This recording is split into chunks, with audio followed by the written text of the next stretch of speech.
Venezuela's oil production has collapsed from 3.5 million barrels per day to barely 500,000 barrels, a staggering 85% decline that has crippled what was once Latin America's wealthiest nation.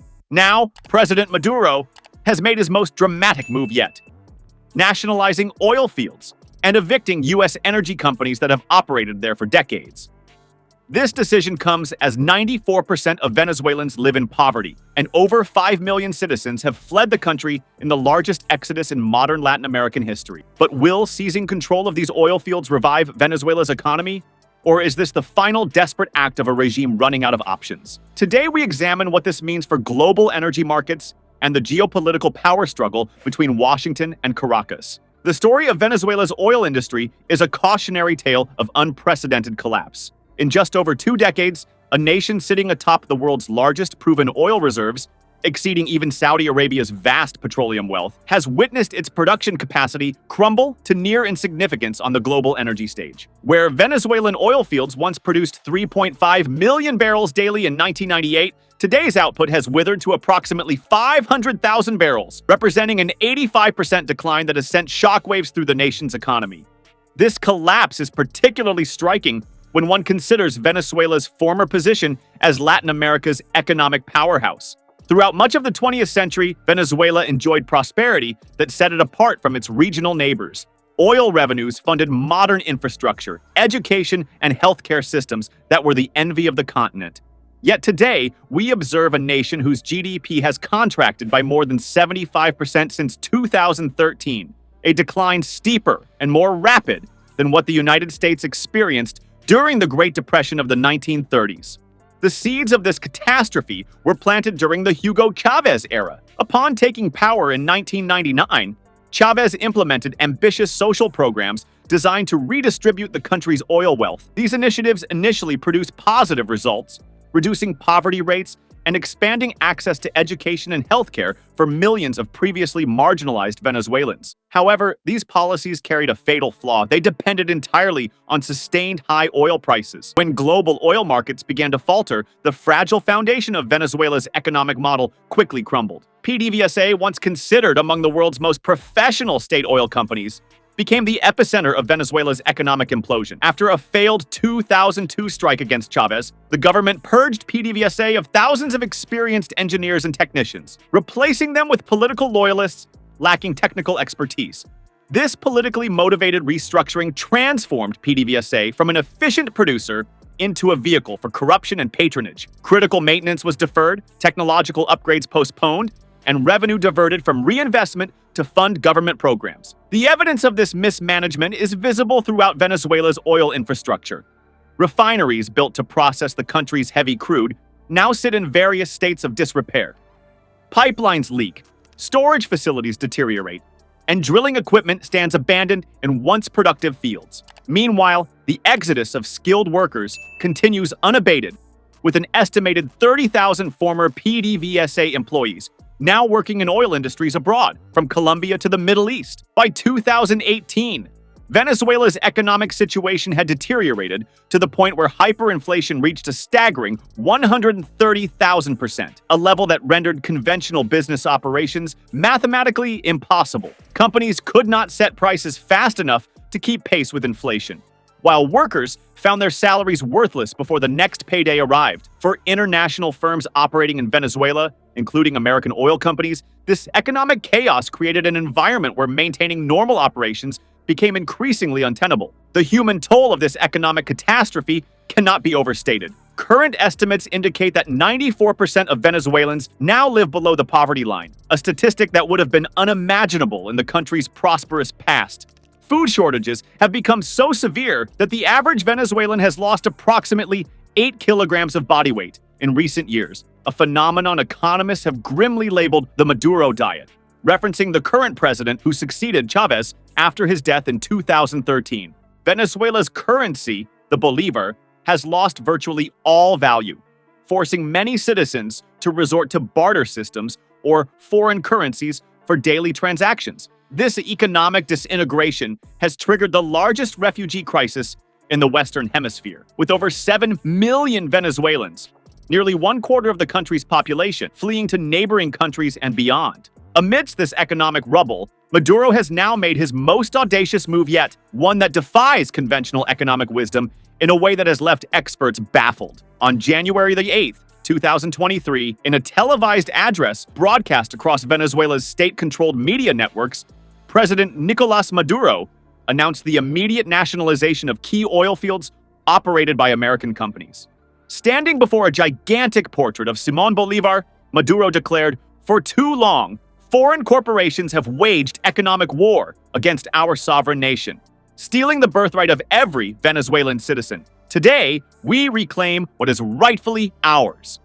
The nationalization decree specifically targets the Orinoco Belt joint ventures, where American companies Chevron, ConocoPhillips, and ExxonMobil maintain operations. These heavy crude oil fields represent some of the few remaining productive assets in Venezuela's petroleum sector. Chevron, the last major American producer with significant operations in Venezuela, will forfeit its 4 joint ventures with PDVSA, including Petropier and Petroboscan, which together account for approximately 200,000 barrels per day of production potential.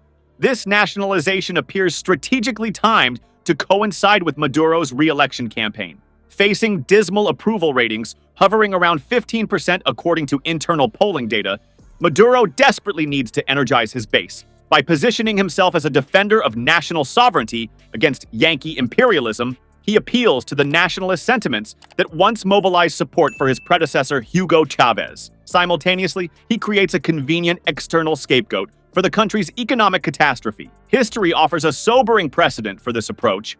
When Chavez nationalized ExxonMobil and ConocoPhillips assets in 2007, Venezuela faced international arbitration claims exceeding $10 billion. The International Center for Settlement of Investment Disputes eventually awarded ExxonMobil $1.4 billion in compensation, though Venezuela refused to pay. More importantly, the previous wave of nationalizations initiated a precipitous decline in technical capacity and operational efficiency throughout the oil sector. The technical challenges facing PDVSA in operating these fields independently are monumental. The Orinoco Belt contains extra heavy crude that requires specialized extraction techniques, upgraders to convert it into exportable oil, and advanced maintenance protocols that Venezuela simply cannot implement without foreign expertise.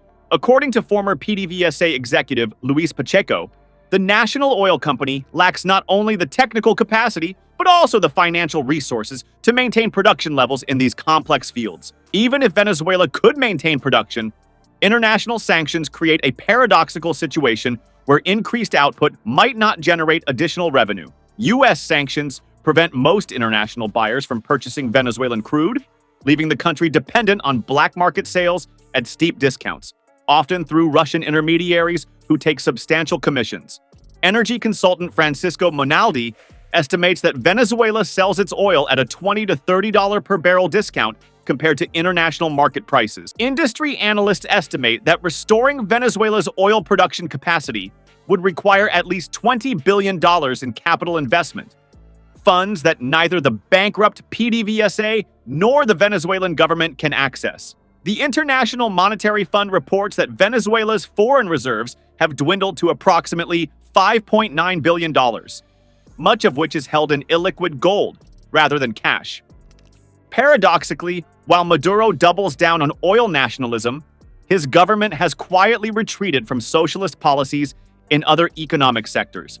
Since 2019, Venezuela has eliminated price controls, abandoned currency exchange restrictions, and permitted widespread dollarization of the economy. This economic pragmatism makes the rigid ideological stance toward oil extraction all the more perplexing to economists. Maduro's contradictory economic policies may seem illogical internally, but on the international stage, they serve a calculated purpose in a much larger game. The eviction of American oil giants represents not just an economic decision, but a geopolitical realignment that could determine whether Washington or the Beijing-Moscow axis will control the world's largest oil reserves for decades to come. American oil companies have long served as a tenuous diplomatic bridge between Washington and Caracas.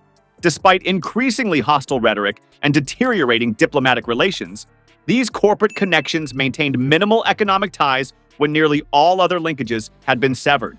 The Biden administration had even granted Chevron limited operational licenses in 2022, representing a rare point of pragmatic engagement amidst otherwise frozen relations. Washington now faces difficult choices in crafting its response. The Treasury Department could implement secondary sanctions, targeting any foreign companies that step in to replace American operations. More drastically, the administration might consider freezing additional Venezuelan assets or targeting Citgo, the Venezuelan-owned refiner with substantial operations across the United States. However, such escalations risk further humanitarian deterioration and could push Maduro even deeper into the embrace of America's geopolitical rivals. Russia and China have methodically positioned themselves to capitalize on this exact scenario.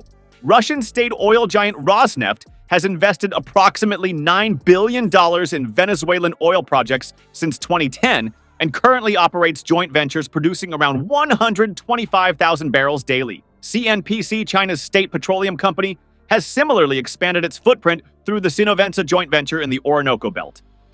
Beijing has extended over $60 billion in loans to Venezuela since 2007, with repayment structured through oil shipments rather than currency, an arrangement that gives China tremendous leverage. The vacuum created by departing American companies effectively completes a years-long transition toward Eastern dominance in Venezuela's energy sector. Russian and Chinese companies operate with different priorities than their Western counterparts.